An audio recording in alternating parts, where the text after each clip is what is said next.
Assalamualaikum warahmatullahi wabarakatuh. Halo teman-teman semua. Di video kali ini kita akan membahas mengenai penyajian data dalam bentuk tabel distribusi frekuensi. Jadi teman-teman, setelah teman-teman memperoleh suatu data, selanjutnya ketika kita perlu untuk membuat laporan atau analisis terkait data tersebut, maka kita itu perlu untuk mengatur, menyusun, kemudian menyajikannya dalam bentuk tertentu yang mudah dipahami seperti itu ya. Nah, di sini kita dapat menyajikan data itu dengan dua cara. Bisa menggunakan tabel, bisa juga menggunakan grafik atau diagram. Untuk tabelnya sendiri, di sini ada beberapa contoh tabelnya. Bisa dibaca ada baris kolom kontingensi, distribusi frekuensi. Kemudian di grafik atau diagramnya itu ada diagram batang daun, diagram garis, diagram lingkaran, dan diagram batang. Nah, untuk fokus pembahasan kita adalah penyajian data dalam bentuk tabel distribusi frekuensi yang di sini ya. Oke. Nanti yang lainnya silahkan dipelajari sendiri. Oke, di sini kita masuk dulu ke bahasan apa sih definisi dari tabel distribusi frekuensi itu. Jadi di sini ketika kita punya suatu data seperti ini teman-teman, nih, kemudian diubah menjadi seperti ini. Ya, jadi di sini tabel ini berisi nilai-nilai data di mana nilai-nilai tersebut dikelompokkan dalam interval-interval dan setiap intervalnya itu masing-masing mempunyai frekuensi tertentu. Jadi ketika kita punya sekelompok data seperti ini sebaran datanya masih random ya, belum diurutkan. Kemudian kita akan mengkategorikannya atau mengkelompokkannya dalam kelompok data dalam kelompok data tertentu dengan frekuensi tertentu pula, maka itu bisa menggunakan ini yang namanya tabel distribusi frekuensi. Jadi di sini untuk nilai data tertentu misalnya dari A sampai B itu mempunyai frekuensi F1, kemudian dari C sampai D mempunyai frekuensi F2 dan seterusnya. Jadi di sini nanti kita akan membahas bagaimana cara mengubah dari sebaran data seperti ini ke bentuk ini dalam tabel distribusi frekuensi, seperti itu ya. Nah, sebelum kita masuk ke cara pembuatannya, kita perlu tahu dulu istilah-istilah dalam tabel distribusi frekuensi. Yang pertama di sini ada yang namanya kelas interval. Nah, teman-teman perlu tahu kelas interval itu apa? Kelas interval adalah kelompok nilai data yang berupa interval. Jadi di sini pada tabel ini terdiri dari 5 kelas ya teman-teman. Ada kelas pertama yaitu dari A sampai B, kelas kedua dari C sampai D, kelas ketiga E sampai F, kemudian kelas 4 G sampai H, kemudian kelas kelimanya dari I sampai J. Itu adalah kelas-kelas intervalnya dari tabel ini. Kemudian ada istilah batas kelas. Batas kelas adalah nilai-nilai yang membatasi kelas yang satu dengan kelas yang lain. Jadi di sini antara kelas pertama dengan kelas kedua itu berbeda. Begitu juga dengan kelas ketiga. Di kelas pertama itu sebaran datanya adalah dari A, mulai dari A berakhir pada B. Kemudian pada kelas kedua mulainya dari C dan berakhir di D. Nah, di batas kelas sendiri itu dibedakan menjadi dua, ada batas atas dan ada batas bawah. Untuk batas bawah itu nanti adalah nilai yang letaknya di sebelah kiri ya di sini. Batas bawah karena bawah berarti letaknya di kiri. Maka pada kelas pertama di sini batas bawahnya adalah A, kemudian batas bawah pada kelas kedua adalah C dan seterusnya. Kemudian untuk batas atas berarti yang terletak di sebelah kanan ya teman-teman. Maka di sini nilainya untuk batas atas kelas pertama adalah B, kemudian batas atas kelas kedua adalah D, batas atas kelas kelima adalah J, seperti itu. Itu adalah bedanya interval kelas dan batas kelas. Kemudian yang selanjutnya adalah panjang kelas. Panjang kelas adalah selisih antara batas atas dengan batas bawahnya. Jadi di sini kita bisa menentukan panjangnya kelas dari selisih batas dari A sampai B. Dengan syarat di sini batas bawahnya sudah termasuk dihitung. Jadi kalau kita menghitung batas kelas dimulai dari A sudah dihitung ya, berarti A, kemudian A plus 1, A plus 2, A plus 3, dan seterusnya berakhir pada B. Seperti itu. Selain itu, panjang kelas juga bisa dicari dari selisih antar batas bawah dan batas atas. Misalnya selisih antara A dan C, itu bisa juga untuk mencari panjang kelas, atau B dengan D, E dengan G, dan seterusnya. Kemudian kita akan masuk cara menyusun data dalam bentuk tabel distribusi frekuensi. Yang perlu teman-teman perhatikan di sini, yang pertama tentukan dulu yang namanya jangkauan atau rentang. Jangkauan atau rentang dilambangkan dengan R atau ring. Jadi selisih antara data terbesar dikurangi dengan data terkecil. tinggal dicari ya dari sebaran data yang ada, kemudian dicari yang paling besar tuh angkanya berapa, kemudian dikurangi angka yang paling kecil. Kemudian menentukan banyak kelas. Di sini sebenarnya tidak ada aturan baku mengenai cara menentukan banyak kelas.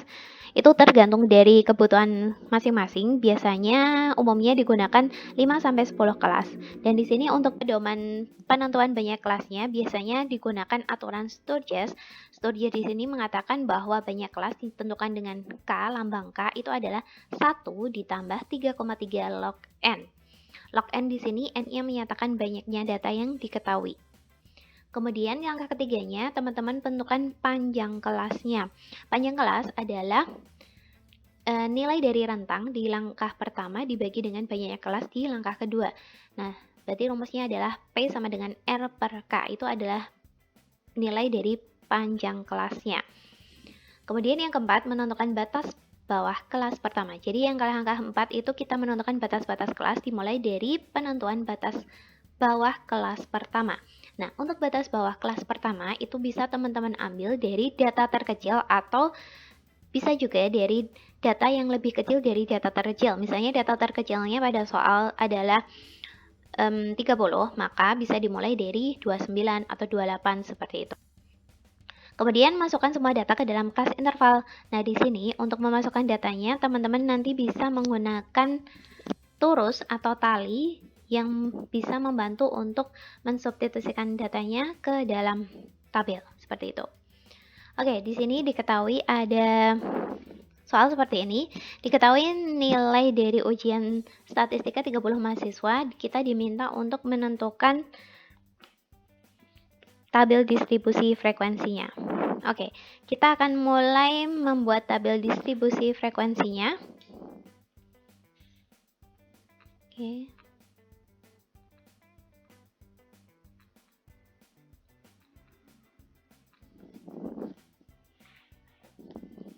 Oke, di sini langkah pertamanya tadi teman-teman ingat ya, berarti kita buat dulu ringnya, kita tentukan ringnya. Oke, di langkah pertamanya kita tentukan ring. Ring tadi apa? Adalah selisih dari data terbesar dikurangkan dengan data terkecil. Maka pada sebaran data yang diketahui ini, teman-teman tentukan dulu mana yang paling besar dan mana yang paling kecil. Oke, di sini yang paling besar berapa ini? 74 ini ya, 74. Kemudian paling kecilnya, ini ada 39, 7. 39 ya. Oke, berarti terbesarnya 74, ini sebagai data terbesarnya 74. Kemudian data terkecilnya adalah 39, berarti kita kurangkan biasa, operasi biasa 74 dikurangi 39, hasilnya adalah 35. Ini adalah hasil dari langkah pertamanya. Kemudian di langkah kedua, teman-teman menentukan banyak kelas atau K, tadi kita menggunakan aturan Sturges ya, dengan rumus 1 ditambah 3,3 log N. N-nya di sini tadi adalah menyatakan banyaknya mahasiswa, tadi diketahui dari soalnya 30 ya, gini. Berarti tinggal dimasukkan aja 3,3 log N, N-nya tinggal diganti 30. Ingat di sini ada operasi penjumlahan dan di sini ada perkalian, berarti yang harus dikerjakan lebih dulu adalah yang perkalian. Untuk log 30-nya, nanti teman-teman cari menggunakan kalkulator, tinggal diketikkan saja log 30, nanti akan langsung muncul hasilnya. Log 30 itu hasilnya sekitar 1,48, dibulatkan ya itu ya, 1,47 sekian.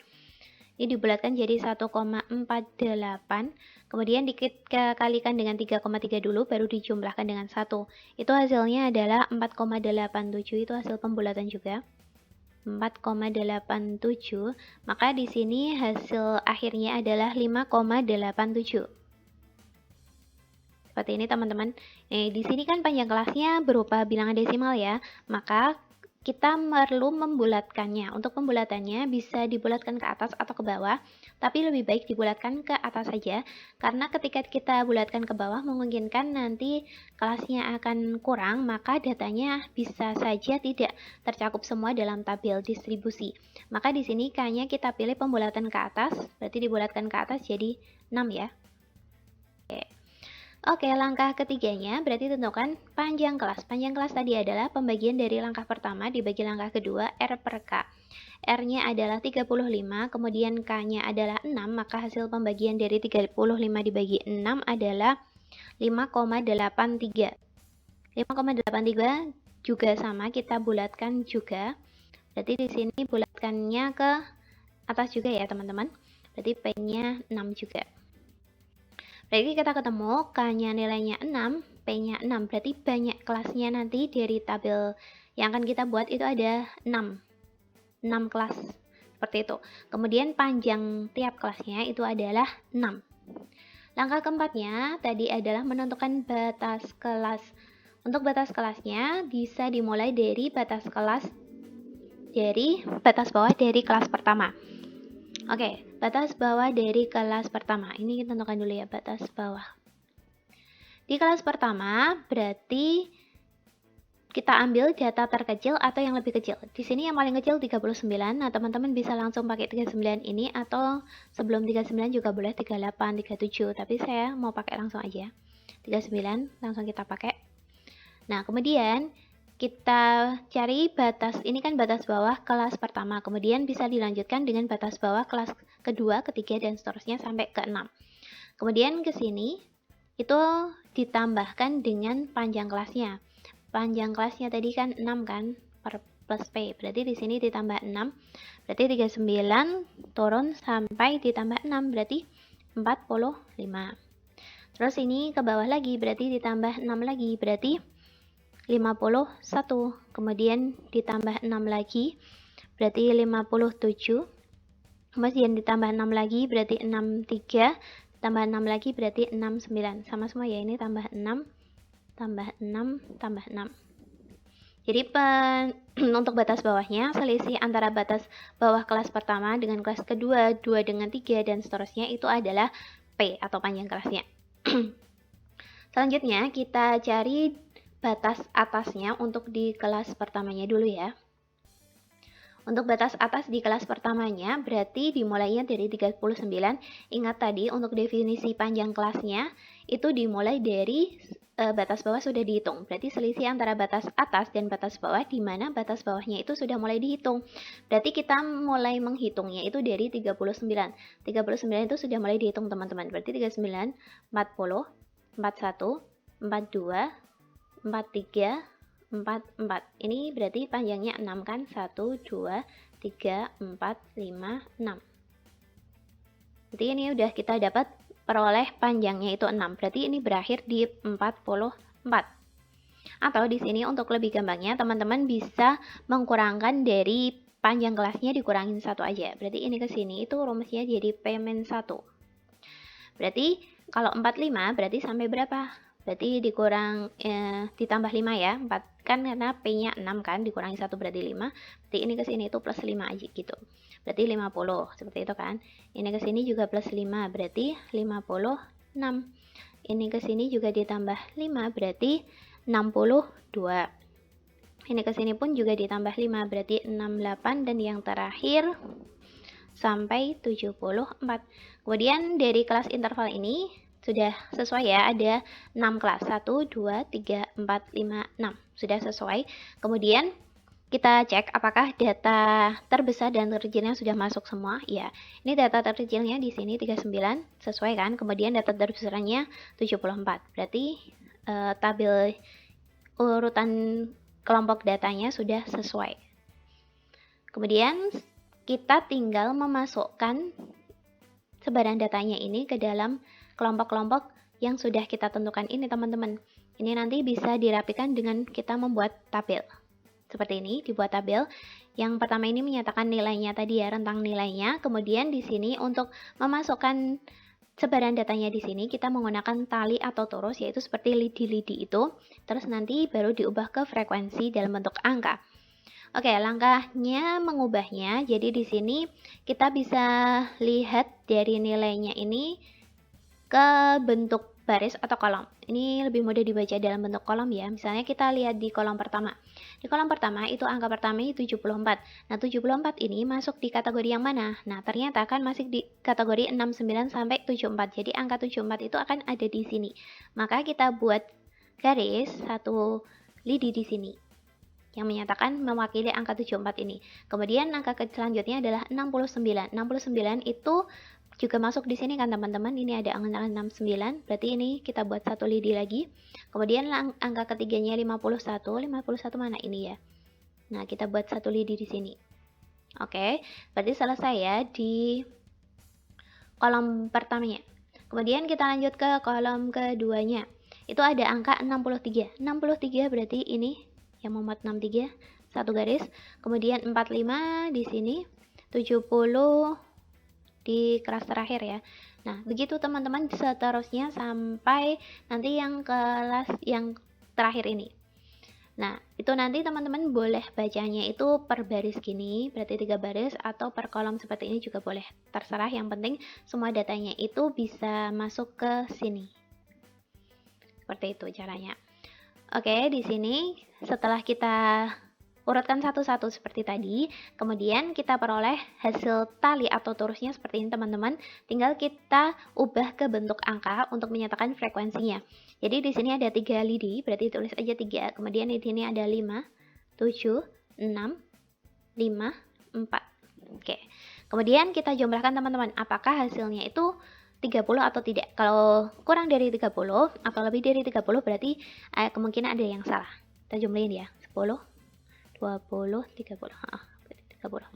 Oke, sudah sesuai. Karena sudah sesuai berarti ini tabel yang kita buat sudah tepat.